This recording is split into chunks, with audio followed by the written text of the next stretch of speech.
یوں تو پورا سال حضور غوث پاک کی 11ویں ہوتی ہے اور ہر مہینے 11ویں ہوتی ہے، کسی اور بزرگ کا عرس نہیں منایا جاتا پورے سال، ہر مہینے۔ یہ سیدی غوث پاک کی خاصیت ہے کہ ہر مہینے 11ویں ہوتی ہے، ہر مہینے حضور غوث پاک کا عرس ہوتا ہے۔ آخر سلطان الاولیاء ہے، سلطان الاولیاء ہے، کوئی تو امتیاز ہے۔ بڑی ابتدائی باتیں کروں گا اور کوشش کروں گا کہ آپ کو سمجھا سکوں۔ قرآن مجید فرقان حمید کا مفہوم، اللہ تعالیٰ نے قرآن مجید فرقان حمید میں ارشاد فرمایا وَلِلَّهِ الْمَثَلُ الْأَعْلَىٰ، اللہ کی شان سب سے بلند ہے، اللہ کی شان سب سے بلند و بالا ہے۔ شان سے مراد کیا ہے؟ علماء نے کہا شان سے مراد ہے نبی کریم صلی اللہ علیہ وسلم کی ذات، یعنی رب ذوالجلال کا حبیب سب سے بلند و بالا ہے۔ معنی یہ ہوا کہ سرور دو عالم صلی اللہ علیہ وسلم کی ذات سب سے بلند و بالا ہے، اللہ کے بعد جس کا مقام سب سے بلند و بالا ہے تو نبی کریم صلی اللہ علیہ وسلم کی ذات ہے۔ یا صاحب الجمال و یا سید البشر من وجهک المنیر لقد نور القمر لا يمکن الثناء کما کان حقہ بعد از خدا، بزرگ توئی قصہ مختصر ہے۔ وَلِلَّهِ الْمَثَلُ الْأَعْلَىٰ، اللہ کی شان بہت بلند و بالا ہے۔ ایک بات یہاں ذہن نشین کریں کہ نبوت الوہیت کی دلیل ہوتی ہے، نبوت الوہیت کی دلیل ہوتی ہے۔ نبی کریم صلی اللہ علیہ وآلہ وسلم نے ہمیں بتایا اللہ ہے، ہم نے مان لیا۔ حضور نے صحابہ سے بیان کیا اللہ ایک ہے، صحابہ نے مانا، آج تک مانا، قیامت تک مانتے رہیں گے۔ دیکھا کسی نے نہیں اللہ، بلکہ قرآن نے خود کہا یؤمنون بالغیب، ایمان والے بن دیکھے اپنے رب پر ایمان لاتے ہیں۔ دیکھ تو کوئی سکتا ہی نہیں ہے دنیا کے اندر ظاہری آنکھوں سے رب ذوالجلال کا نور۔ معلوم ہوا نبوت الوہیت کی دلیل ہوتی ہے، رب کو ماننے کی دلیل ذات نبی ہوتی ہے، نبوت الوہیت کی دلیل ہوتی ہے۔ کسی نے وحی اترتے ہوئے نہیں دیکھی، کسی نے قرآن اترتے ہوئے نہیں دیکھا، کسی نے وحی اپنے کانوں سے نہیں سنی، کسی نے جبریل کا آنا جانا آنکھوں سے نہیں دیکھا۔ حضور نے فرمایا یہ آیات ہیں، یہ قرآن ہے، یہ وحی ہے، یہ اللہ کا فرمان ہے، یہ کتاب کلام اللہ ہے، سب نے مان لیا۔ معلوم ہوا کہ نبوت الوہیت کی دلیل ہوتی ہے۔ سمجھ رہے ہیں آپ بات؟ نبوت الوہیت کی دلیل ہوتی ہے۔ جس طرح نبوت الوہیت کی دلیل ہوتی ہے، اسی طرح ولایت نبوت کی دلیل ہوتی ہے۔ ولایت نبوت رب ذوالجلال کی شان کا مظہر ہوتی ہے اور ولایت نبی کی شان کا مظہر ہوتی ہے۔ دنیا میں کم و بیش 1,24,000 انبیاء ہیں، بڑے مقام اور مرتبے کے جلیل القدر انبیاء، اولو العزم انبیاء ہیں، لیکن اللہ تعالیٰ کی قدرت اور اس کی شان کی سب سے بڑی دلیل نبی کریم صلی اللہ علیہ وسلم کی ذات ہے۔ اگر کسی نے رب کی شان کا اندازہ لگانا ہے تو ذرا مصطفیٰ کریم علیہ السلام کی ذات کو دیکھیں، یعنی نبی کی ذات رب ذوالجلال کی قدرت کا مظہر ہوتی ہے، اور اللہ تعالیٰ کی قدرت کا مظہر اتم نبی کریم صلی اللہ علیہ وسلم کی ذات ہے۔ جس طرح حضور نبی کریم صلی اللہ علیہ وسلم اللہ کی قدرت کے مظہر اتم ہیں، غوث اعظم شیخ عبد القادر جیلانی نبی کریم صلی اللہ علیہ وسلم کے معجزات کے مظہر اتم ہیں۔ ولی بہت سے آئے، حضور کے زمانے سے لے کر اب تک ولی آتے رہے، درجہ صحابیت بہت بلند، درجہ تابعیت بہت بلند، تبع تابعیت بہت بلند، لیکن ولایت کے اندر اللہ تعالیٰ نے جس ذات کو اپنے حبیب کی شان کا مظہر اتم بنایا تھا وہ سیدنا غوث اعظم رضی اللہ تعالیٰ عنہ کی ذات ہے۔ یعنی ولایت نبوت کا مظہر اور نبوت الوہیت کی قدرت کا مظہر، یہ سلسلہ ہے، یہ آپ نے ذہن میں رکھنی ہے بات، آپ کو آگے بات سمجھ میں آتی چلی جائے گی۔ یہ تمہید ہے، یہ ابتدا ہے۔ اور پھر نبی کریم صلی اللہ علیہ وسلم کا سیدنا غوث پاک سے رشتہ کیا ہے، مناسبت کیا ہے؟ اللہ کی الوہیت کے مظہر حضور ہے، اور حضور کے مظہر عتم سیدنا غوث پاک ہیں۔ ان دونوں کے اندر مناسبت کیا ہے؟ ذرا مناسبت کو غور سے سنیے گا۔ اللہ تعالیٰ نے جتنے انبیاء بھیجے، جتنے انبیاء کو جتنے بھی معجزات دیے، تمام کے تمام معجزات اکیلے اپنے حبیب کو عطا فرمائے۔ یعنی سب سے زیادہ معجزات تمام انبیاء کے اندر اللہ تعالیٰ نے اپنے حبیب کو عطا فرمائے۔ جس طرح تمام انبیاء کے اندر اللہ تعالیٰ نے سب سے زیادہ معجزات اپنے نبی کو عطا فرمائے، تمام ولیوں میں سب سے زیادہ کرامتیں حضور غوث پاک کو عطا فرمائی۔ مظہر عتم ہے، وَلِلَّهِ الْمَثَلُ الْأَعْلَىٰ۔ کئی امتیں آئی ہیں، 1,24,000 کم و بیش انبیاء ہوئے، ہر نبی کی امت تھی، لیکن سب سے بڑی امت اللہ تعالیٰ نے اپنے حبیب کو عطا فرمائی۔ نبی کریم صلی اللہ علیہ وسلم نے فرمایا بروز قیامت اہل جنت کی 120 صفیں ہوں گی۔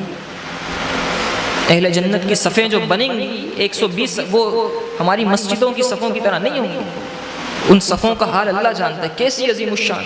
فرمایا جنت کے لوگوں کی، اہل جنت کی 120 صفیں ہوں گی، جن میں سے 80 صفیں میری امت کے لوگوں کی ہوں گی۔ کم و بیش 1,24,000 انبیاء، اور ہر نبی کی امت میں اہل جنت ہوں گے، جنتی ہوں گے۔ ان تمام نبیوں کی امتوں کے جنت والے وہ 40 صفوں میں سما جائیں گے، حضور کی امت کے لیے ڈبل ہوں گی، 80 صفیں ہوں گی۔ یعنی سب سے زیادہ کثرت امت میں اللہ تعالیٰ نے اپنے حبیب کو عطا فرمائی۔ جس طرح امت میں کثرت حبیب کو عطا فرمائی، مریدوں میں سب سے زیادہ کثرت غوث پاک کو عطا فرمائی۔ بہت پیر ہیں، بہت لوگ ہیں، بڑے سلسلے ہیں، سلسلہ نقشبندیہ، قادریہ، سہروردیہ، شاذلیہ، چشتیہ، نہ جانے کون کون سے سلسلے ہیں جن کے نام بھی آپ نے اور میں نے نہیں سنے۔ تمام سلاسل کے مریدین ہیں، لیکن سب سے بڑا دنیا کے اندر سلسلہ ہے تو سلسلہ قادریت ہے، کیونکہ حضور رب کی ذات کے مظہر عتم ہیں، اور حضور غوث پاک نبی کی ذات کے مظہر عتم۔ وَلِلَّهِ الْمَثَلُ الْأَعْلَىٰ، اللہ کی شان بہت بلند ہے۔ یہ تمہید شاید اب آپ کو سمجھ میں آنا شروع ہوئی۔ اللہ نے عالم ارواح کے اندر، عالم ارواح میں اللہ تعالیٰ نے ایک جلسہ منعقد فرمایا۔ دنیا میں کوئی نہیں آیا ابھی، عالم ارواح ہے، سب کی روحیں موجود ہیں، تمام انبیاء کرام کی ارواح کو جمع فرمایا، اور نبی کریم صلی اللہ علیہ وسلم کی روح مبارک بھی موجود ہے۔ اور پھر اللہ تعالیٰ نے تمام انبیاء کی ارواح سے وعدہ لیا، قرآن نے اس وعدے کو ذکر فرمایا۔ وہ وعدہ یہ لیا، اللہ نے وعدہ یہ لیا کہ جب میرا یہ حبیب، میرا یہ نبی دنیا میں آئے تو تم نے ان پر ایمان لانا ہے، ان کی مدد کرنی ہے، ان کی تصدیق کرنی ہے، ان کی تائید کرنی ہے۔ میں تمہیں کتاب اور حکمت دوں گا، نبوت سے سرفراز کروں گا، لیکن تم نے دنیا میں آنے کے بعد میرے اس نبی کے اوپر ایمان لانا ہے، تائید اور تصدیق کرنی ہے۔ اللہ تعالیٰ نے اپنے حبیب کریم صلی اللہ علیہ وآلہ وسلم کی نبوت کی تصدیق تمام انبیاء سے ان کی شان کے مطابق عالم ارواح میں کی، اور حضور غوث پاک کی ولایت کی تصدیق کیسے ہوئی؟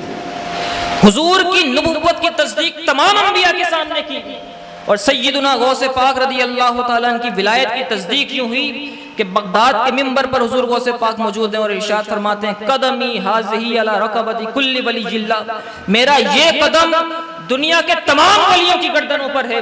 دنیا میں جتنے اس وقت ولی تھے سب نے اپنی گردنیں جھکا دی۔ عالم ارواح میں اللہ نے اپنے حبیب کی نبوت کا وعدہ لیا تھا، وہ اللہ کے مظہر عتم تھے، اس کی ذات، اس کی قدرت کے مظہر عتم تھے۔ اللہ نے عالم ارواح کے اندر اپنے حبیب کی نبوت کے لیے وعدہ لیا انبیاء سے ان کی شان کے مطابق، اور دنیا میں اپنے حبیب کی ذات کے مظہر عتم حضور غوث پاک کی ولایت کا وعدہ لیا ان کی شان کے مطابق۔ تمام انبیاء نے اپنی گردنیں جھکا دی۔ یہ نسبت ہے، یہ اور نسبتیں کسی ولی کو نہیں ملی، حضور سے ایسی مناسبتیں کسی کو نہیں ملی۔ امت کے اندر مناسبت اور مریدین میں مناسبت، معجزات اور کرامتوں میں مناسبت۔ وعدے اور تصدیق کرنے میں مناسبت۔ اور پھر ایک بڑی اہم بات،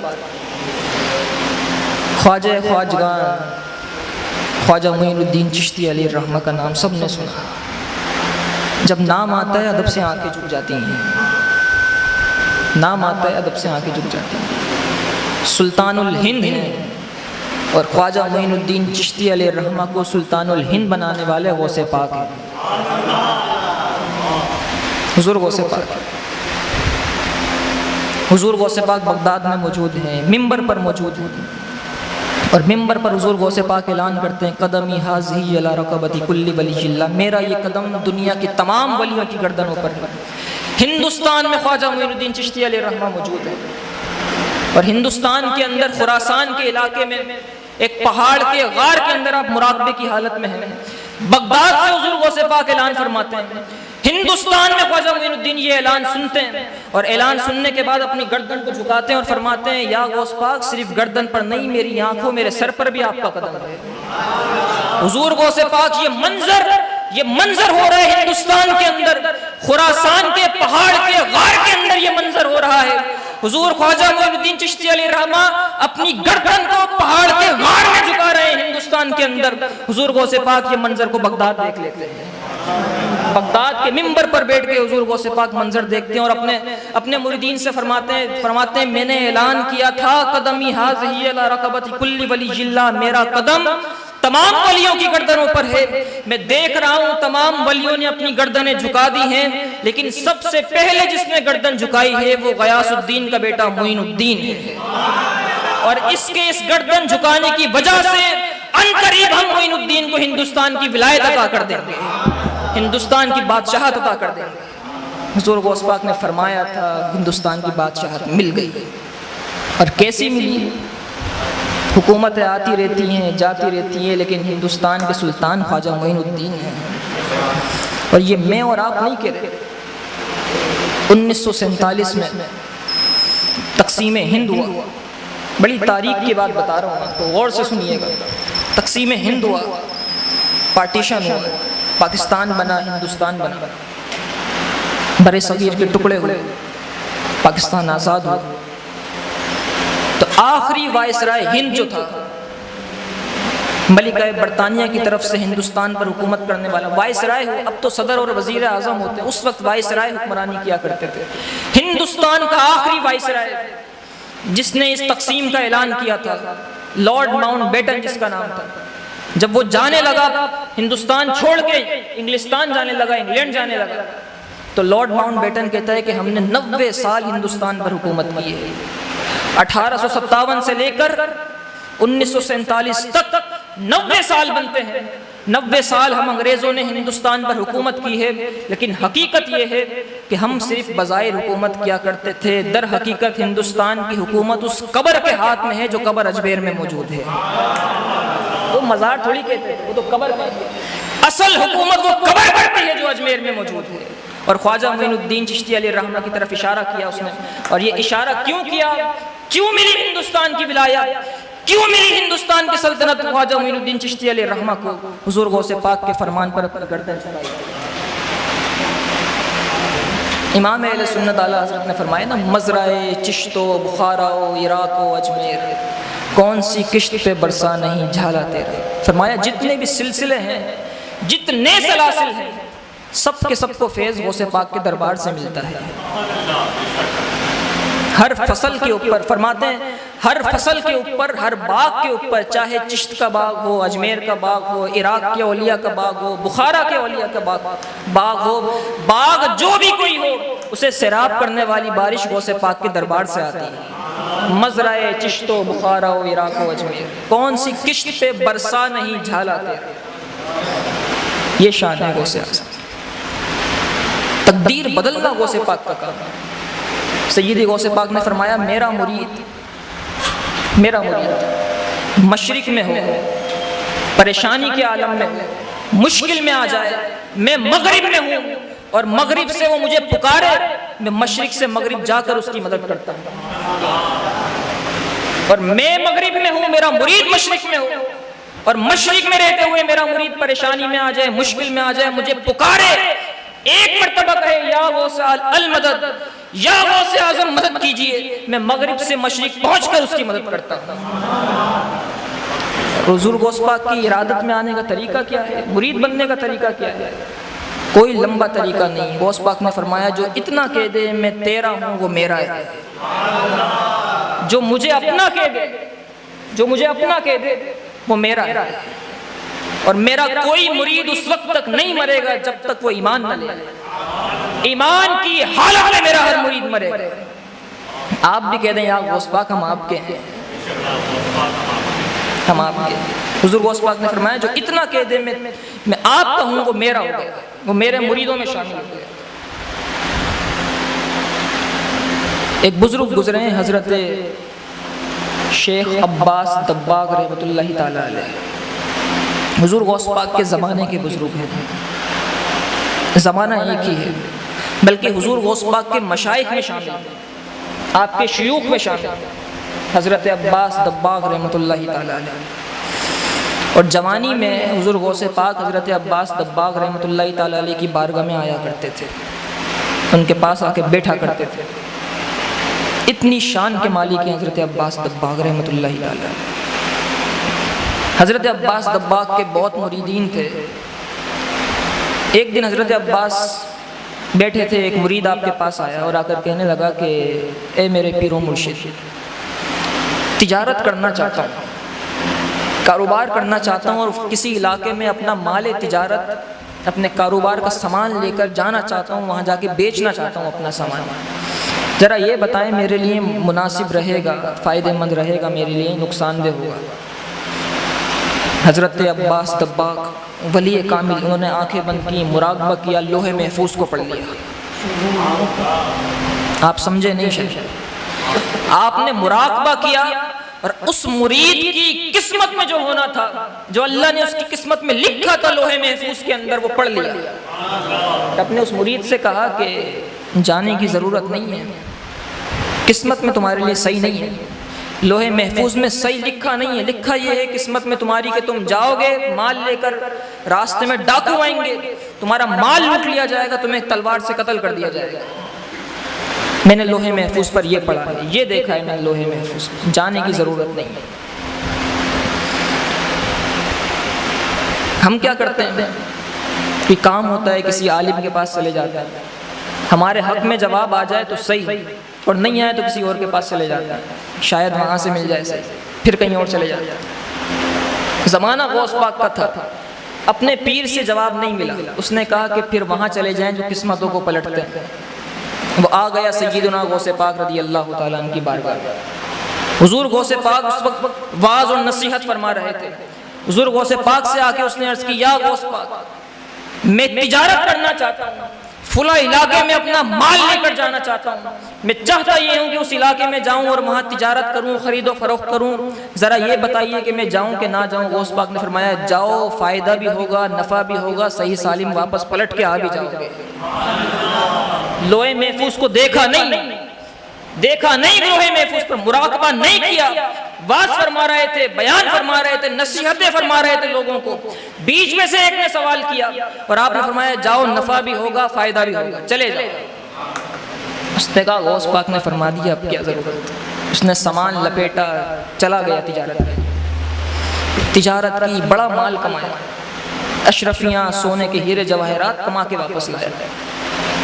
راستے میں پہنچا، کسی جگہ پڑاؤ کیا، رات کا وقت تھا، سفر دن میں کیا کرتے تھے لوگ، اونٹوں پر، بیلوں پر سفر ہوتا تھا، گھوڑوں پر سفر ہوتا تھا، سفر کر رہا تھا، رات کا وقت ہوا، ایک جگہ اس نے پڑاؤ کیا، رکا ایک جگہ پہ، سو گیا، رات کو نیند آ گئی، خواب میں تو لے گئے سارا مال، اور ایک ڈاکو نے اسے پکڑا، اس کی گردن پر تلوار رکھی، اس کی گردن ذبح کر دی۔ سب منظر خواب میں وہ تاجر دیکھ رہا ہے، اور جیسے اس کی گردن ذبح کی، اس کی چیخ مار کے آنکھ کھل گئی۔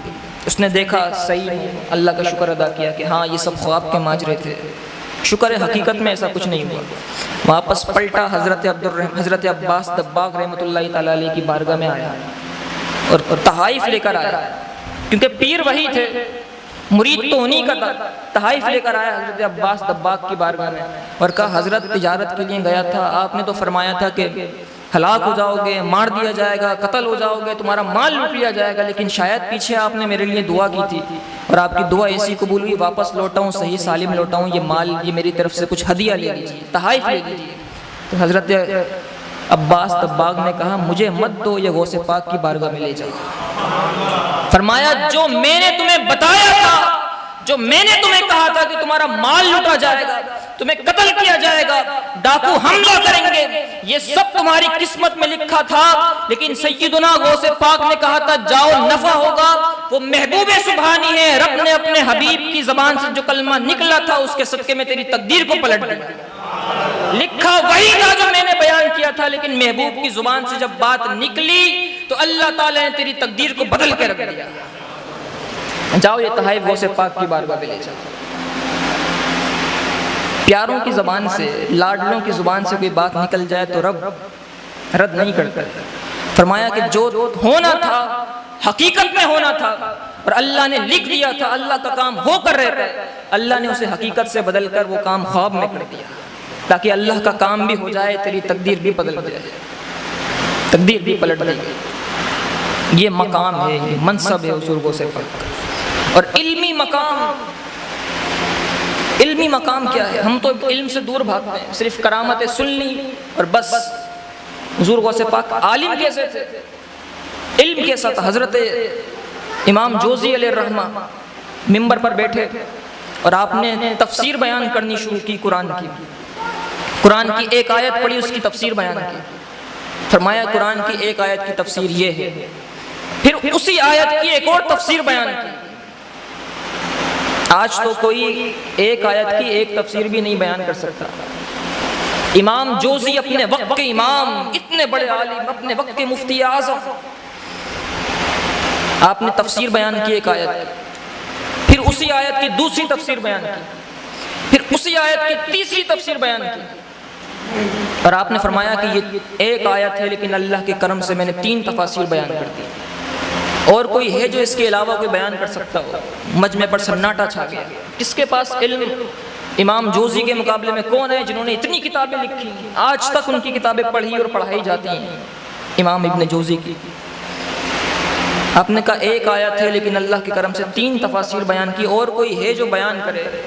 اس مجمع کے اندر حضور غوث پاک بھی موجود تھے۔ آپ کھڑے ہوئے، آپ نے فرمایا میں بیان کرتا ہوں۔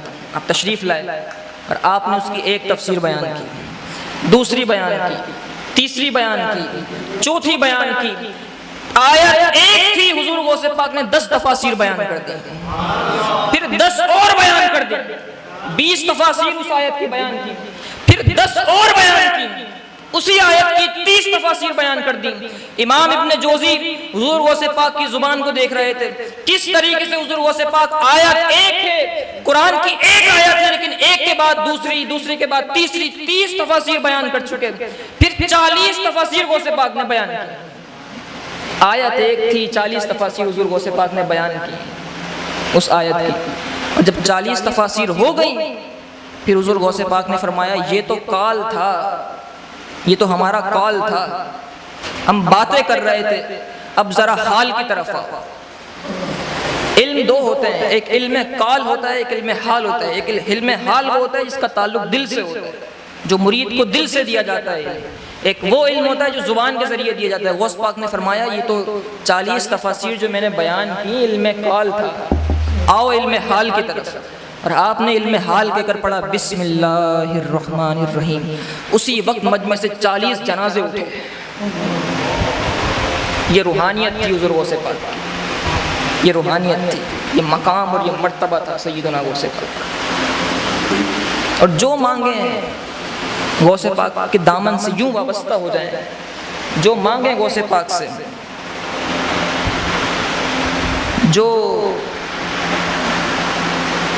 جو مانگیں ان سے، حضور غوث پاک سے وہ دیتے ہیں، وہ عطا کرنے والے ہیں، وہ عطا فرمانے والے ہیں۔ پچھلے سال ان دنوں میں حضور غوث پاک کے قدموں میں تھا، بغداد شریف میں ہی تھا، تو حضور غوث پاک کا مزار ہے، حضور کا در ہے، در والا ہے، اس کے بائیں طرف حضور غوث پاک کہ دو شہزادوں کے مزارات ہیں، حضرت شیخ صالح اور شیخ عبد الجبار۔ تو میں رات میں حضور غوث پاک کے صحن میں گھومتا تھا، میرا کمرہ وہیں، وہ دربار تھا، دربار کے اندر ہی میں کونے میں کمرے میں رہا کرتا تھا، وہیں پر ہی میں کھانا حضور غوث پاک کے در، پینا ان کے در، سب کچھ وہیں تھا ہمارا، اوڑھنا بچھونا غوث پاک کے دربار میں تھا۔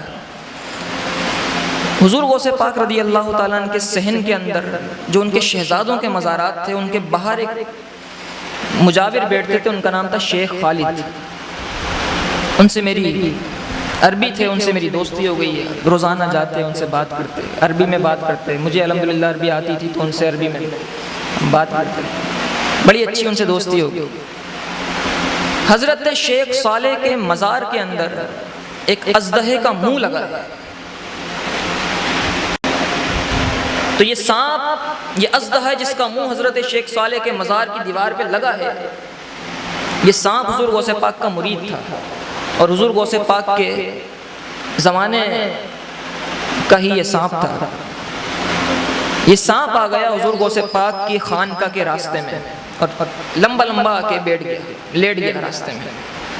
اب مریدین غوث پاک کے دربار میں آنا چاہتے، آپ کی خانقاہ میں آنا چاہتے، بیچ میں یہ اژدہا موجود ہوتا، کسی کو آنے نہیں دیتا تھا، راستہ روک کے اس نے رکھا تھا۔ لوگوں نے حضرت شیخ صالح سے جا کے شکایت کی کہ یا شیخ، ہم آپ کے والد ماجد کے پاس آنا چاہتے ہیں، ہم چاہتے ہیں ان سے دعائیں لیں، ان سے فیض حاصل کریں، راستے میں یہ سانپ آ کر بیٹھ گیا، آنے نہیں دیتا حضور غوث پاک کی بارگاہ میں، اس سانپ کو ہٹائیں، کچھ کریں، اس کا علاج کریں اس کا، اور جیسے کوئی قریب جاتا ہے یہ اس کو مارنے کے لیے دوڑتا ہے سانپ، اس کو ہٹائیں، اس اژدہے کو راستے سے ہٹائیں۔ تو حضرت شیخ صالح نے کہا ذرا مجھے لے کر چلو اس اژدہے کے پاس، ہم بھی تو دیکھیں وہ کون سا اژدہا ہے جو میرے والد کے پاس آنے سے روکتا ہے لوگوں کو۔ حضرت شیخ صالح اس سانپ کے پاس گئے، اژدہے کے پاس گئے، اور اس سے جا کر کہا ہاں کیا ماجرا ہے، کیوں میرے والد کے پاس نہیں آنے دیتے؟ اس اژدہے نے عرض کی اے میرے شیخ کے شہزادے، اے غوث پاک کے شہزادے، میں حضور غوث پاک کا مرید ہوں، اور میں چاہتا ہوں کہ حضور غوث پاک کی آ کے زیارت کروں، میں چاہتا ہوں کہ آپ کی زیارت کروں آ کر، لیکن جب یہ لوگ جاتے ہیں تو مجھے مار مار کے بھگا دیتے ہیں۔ اب میں نے سوچا یہ ہے کہ اب میں راستے میں آ جاؤں گا، اور جب یہ لوگ آئیں گے تو ان سب لوگوں کو بھگا دوں گا، جب یہ سب بھاگ جائیں گے تو میں اکیلا حضور غوث پاک کی زیارت کرنے چلا جاؤں گا، میرا دل چاہتا ہے ان کی زیارت کرنے۔ شیخ صالح بھی غوث پاک کے بیٹے تھے، سخی تھے، سخی ابن سخی تھے۔ آپ نے فرمایا بس یہی خواہش ہے تیری، بس اتنی سی خواہش ہے، چل میرے ساتھ، میں تجھے لے کے چلتا ہوں۔ شیخ صالح غوث پاک کی بارگاہ میں لے کر آئے، غوث پاک کی جی بھر کے اس نے زیارت کی، اور پھر اس اژدہے سے آپ نے پوچھا ذرا یہ بتا اے اژدہے، اور بھی تیری کوئی خواہش؟ یہ تو نے مانگا تھا ہم نے دے دیا، ہم تو وہ ہیں جو بن مانگے بھی دیا کرتے ہیں، ذرا یہ بتا اس کے علاوہ کوئی تیری خواہش؟ اژدہے نے کہا میری دوسری خواہش یہ ہے کہ میں چاہتا ہوں کہ زندگی بھر آپ کو دیکھتا رہوں، ہمیشہ آپ کو دیکھتا رہوں، میری خواہش یہ ہے کہ آپ کے سامنے سے میری نظریں نہ ہٹیں کبھی۔ شیخ صالح نے فرمایا جا تیری یہ مراد بھی پوری کر لی گئی ہے۔ حضرت شیخ صالح کا وصال ہوا، وہ سانپ کا بھی انتقال ہوا، اس سانپ کے جسم کو وہیں قریب میں دفنا دیا گیا، اور اس کے سر کا جو حصہ تھا، اس کے سر کے حصے کو حضرت شیخ صالح کے مزار کے سامنے لگا دیا گیا، اور اس کی آنکھیں اب بھی شیخ صالح کا مزار دیکھ رہی ہیں۔ میری یہ خواہش تھی کہ میں قریب سے جا کے اس سانپ کو دیکھوں، اس کو چوموں، لیکن میں اتنے دن رہا وہاں پر، لیکن موقع نہیں ملتا تھا، دروازہ ہی نہیں کھلتا تھا۔ 11ویں شریف کا دن آیا، بڑی 11ویں کا دن آیا، میں نے سوچا شاید اس دن کھلیں گے سارے دروازے۔ شیخ خالد جو باہر مجاور تھے، گورنمنٹ نوکری تھی عراق میں ان کی، لیکن سب کچھ چھوڑ کے حضور غوث پاک کے مجاور بن گئے تھے، انتہائی پڑھے لکھے آدمی۔ شیخ خالد سے میں نے کہا اریدُ ان ازور هذه الافعار، میں چاہتا ہوں اس سانپ کو دیکھوں۔ کہنے لگے هذا الباب لا يفتح، علامہ صاحب کھلتا نہیں ہے، کبھی دروازہ کھلتا نہیں ہے یہ۔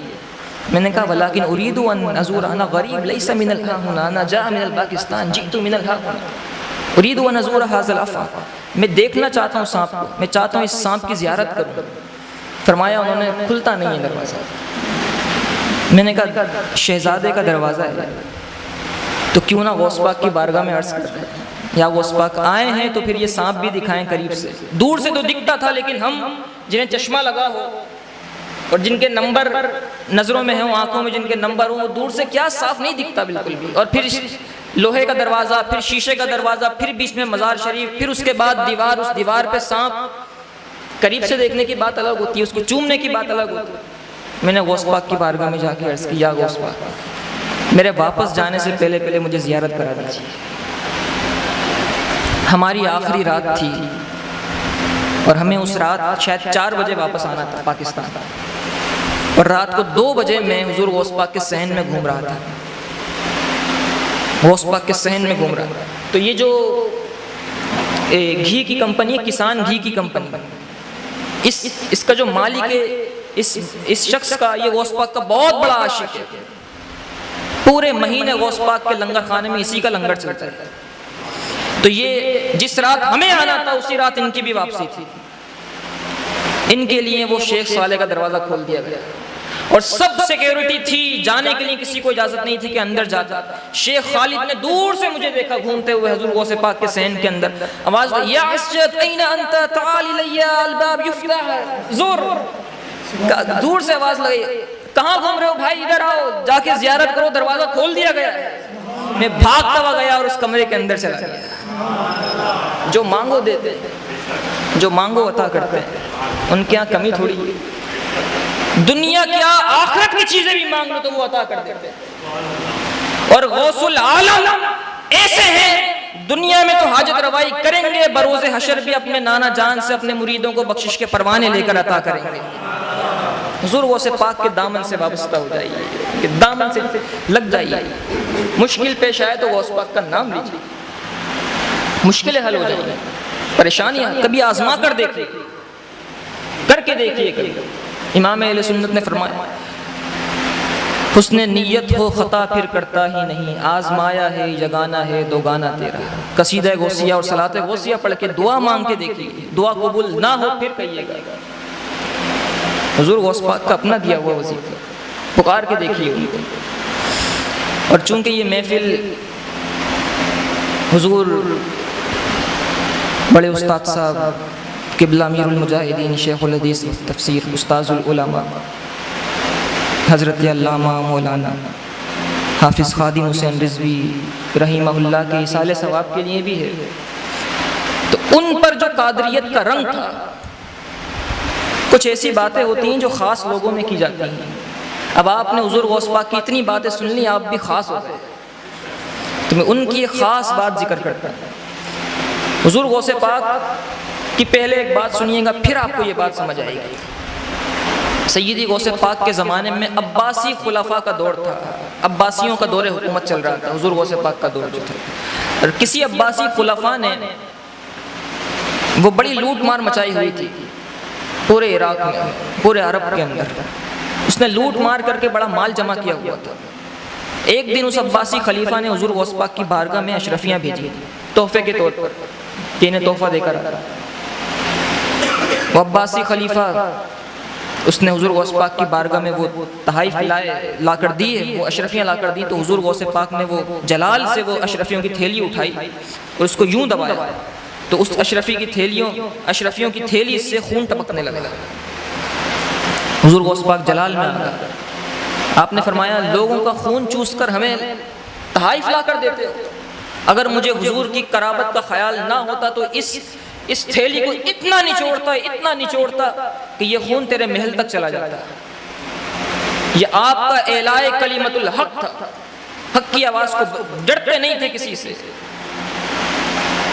حکمران ہوگا اپنے دور پر، حکمرانی کرتا ہوگا، لیکن جسے اللہ نے دونوں جہانوں کی حکمرانیاں دی ہوں. بلاد اللہ ملکی تحت حکمی ووقتی قبل قلبی قد صفالی. حضور غوث پاک فرماتے ہیں، ملک تو اللہ کا ہے، حکمرانی میری چلتی ہے. بلاد اللہ ملکی تحت حکمی ووقتی قبل قلبی قد صفالی. اور نظرت الی بلاد اللہ جمعا کخردلۃ علی حکم اتصالی. فرماتے ہیں، میں پوری دنیا کو، اللہ کے تمام شہروں کو یوں دیکھتا ہوں جیسے میری ہتھیلی پر کسی نے رائی کا دانہ لا کے رکھ دیا ہوگا. عباسی خلیفہ. آپ نے فرمایا، اگر مجھے حضور کی قرابت کا خوف کا لحاظ نہ ہوتا اس کا پاس نہ ہوتا تو میں اس کو اتنا نچوڑتا اس تھیلی کو کہ یہ خون ٹپک ٹپک تیرے محل تک چلا جائے۔ یہ آپ کا الہ کلمت الحق تھا، اور یہی رنگ قادریت کا رنگ، بے خوف ہو کر، نڈر ہو کر، جرت مندی کے ساتھ بات کرتے ہیں۔ حضور قبلہ امیر المجاہدین سلسلہ نقشبندیہ میں بیت تھے، سلسلہ نقشبندیہ میں، سلسلہ نقشبندیہ کے بزرگوں سے آپ بیت تھے، سلسلہ قادریت میں بیت نہیں تھی آپ۔ استاد محترم استاد بلال صاحب نے فرمایا کہ ان کو ایک بزرگ ملے۔ یہ جو سلسلے ہیں نا، سلسلہ نقشبندیہ، سہروردیہ، قادریہ، چشتیہ، قلندریہ، شاذلیہ، ان سلسلوں کی اپنی اپنی خوشبو ہیں، ان سلسلوں کی اپنی اپنی خوشبو ہیں جو عام بندہ نہیں سونگھ سکتا، عام بندہ ان خوشبوؤں کو محسوس نہیں کر سکتا۔ ان سلسلوں کی اپنی خوشبوئیں ہیں۔ حضور قبلہ امیر المجاہدین سلسلہ نقشبندیہ میں بیٹھے تھے، تو آپ سے سلسلہ نقشبندیہ کی خوشبو آنی چاہیے۔ آپ کو ایک اللہ کے ولی ملے، صاحب کشف بزرگ ملے، انہوں نے کہا کہ کیا آپ سلسلہ قادریہ میں مرید ہیں؟ استاد صاحب نے فرمایا نہیں، سلسلہ نقشبندیہ میں مرید ہیں۔ نقشبندیہ سلسلے سے میرا سلسلہ ہے، سلسلہ قادریہ میں نہیں۔ یوں تو تمام سلاسل کو فیض غوث پاک کا ہی ملتا ہے، لیکن میرا سلسلہ نقشبندیہ ہے۔ بزرگ کہنے لگے کہ بیت تو آپ سلسلہ نقشبندیہ میں ہیں، لیکن خوشبو آپ سے قادریت کی آتی ہے،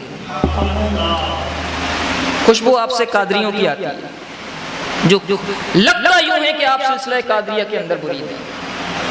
اس کی وجہ کیا ہے؟ سلسلہ نقشبندیہ ہے تو خوشبو بھی وہ آنی چاہیے، لیکن آپ سے مجھے خوشبو سلسلہ قادریت کی آتی ہے، کیا وجہ ہے اس کی؟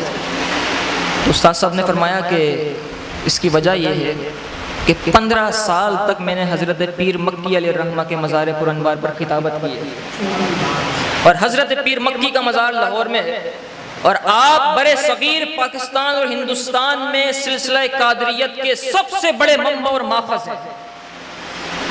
برے صغیر پاکستان اور ہندوستان میں اگر کسی کو سلسلہ قادریہ کا فیض بانٹا جاتا ہے، وہ اس وقت بانٹتے ہیں تو حضرت پیر مکی کے ان کے ذریعے سے بانٹتے ہیں، تقسیم وہ فرماتے ہیں۔ آپ نے فرمایا بانٹنے والے وہ ہیں، سب سے بڑا مرکز وہ ہے، اس مرکز میں رہ کر حضرت پیر مکی کے قدموں میں رہ کر 15 سال خطابت کی ہے۔ ہوں تو نقشبندی، لیکن انہوں نے اپنا قادری رنگ چڑھا دیا، اسی لیے جب بات کیا کرتے تو بے باک ہو کے بات کیا کرتے تھے۔ یہ ہے قادری رنگ، یہ ہے وہ رنگ جو حضور غوث پاک دے کر گئے، اور پھر جو ان کی غلامی میں آ جاتا ہے، تجھ سے در سے سگ، اور سگ سے ہے مجھ کو نسبت، میری گردن میں بھی ہے دور کا ڈورا تیرا۔ اللہ تعالیٰ ہمیں حضور غوث پاک کی محبت عطا فرمائے، آپ کی محبت میں جینا، آپ کی محبت میں مرنا فرمائے، اور آپ کے مریدوں میں ہمیں شامل فرمائے۔ وآخر الدعوایا الحمدللہ رب العالمین۔